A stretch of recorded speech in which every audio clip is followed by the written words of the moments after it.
पसमानदा मुल्क है, इसके अंदर ही इसकी बहुत ज़्यादा ज़रूरत है।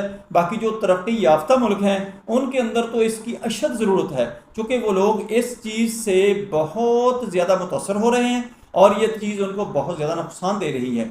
इस वजह से मैंने आज ये वीडियो बनाने का फ़ैसला किया है कि आपके नॉलेज में जो मेरे व्यूवर्स हैं उनको पता चल जाए कि ये फूड डिज़र्ट जो है ये क्या होता है।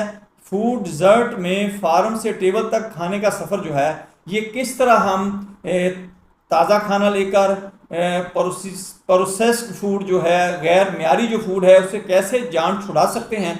सबसे पहले आपने ये करना है कि मेरे चैनल को आपने लाइक करना है, शेयर करना है मेरी वीडियो को, ताकि जिन लोगों तक मेरी वीडियो नहीं पहुंच रही उन तक पहुंचना शुरू हो जाए।